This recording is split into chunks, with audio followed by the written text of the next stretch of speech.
చూస్తున్నా నామినేషన్స్ ఎలా జరిగినాయి? కిక్ వచ్చింది, నామినేషన్ కిక్ వచ్చింది. ఇన్నాళ్ళు కిక్ లేదు. అంత 2 weeks జరిగిన నామినేషన్ చెత్తలో నామినేషన్ అన్నమాట.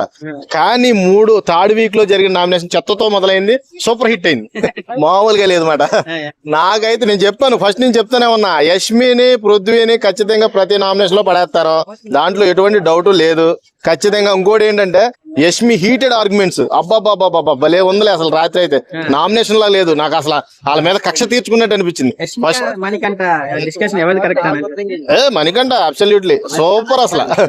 ఎందుకంటే నువ్వు గుమ్మడికాయలతో అంటే భుజాలు తడుముకున్నట్టు నువ్వు చేసిందంతా చేసి నేనేం చేయలేదంటే ఎలా కుదురుద్ది? అర్థమైందా? నువ్వు గుమ్మడికాయల దొంగ దొరికేసావు ఈసారి నామినేషన్ లో.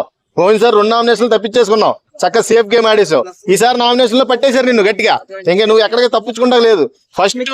ఫస్ట్ ఒకటే చిన్న మాట, నీ మాట గడ్డొచ్చాను. ఫస్ట్ అప్రిషియేట్ చేయవలసిన పర్సన్ ఒకడు ఉన్నాడు ఇక్కడ. బిగ్ బాస్ గడ్డి పెట్టిన తర్వాత మారిన పర్సన్ ఒకళ్ళు ఉన్నారు. వాళ్ళిద్దరు ఎవరంటే అభయ్ నవీన్.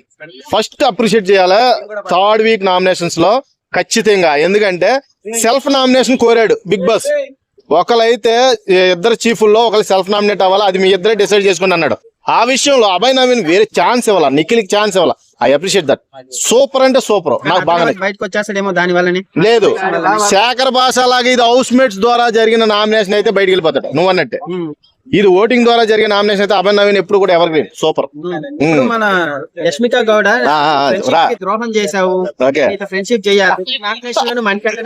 కాదు ఒక విషయం క్లారిటీగా ఇస్తా. పాపం మణికంఠ కూడా ఫ్లట్ చేశాడు మొన్న వీక్ లో. ఫ్లట్టింగ్ ఎంతో కొంత మనసు చిలకలు కదిలినాయి లోపల. ఆ మనిషికి కూడా కొద్దింత ప్రేమ పుట్టినట్టు ఉంది. వీడు సడన్ గా హీటెడ్ ఆర్గ్యుమెంట్ చేసేసరికి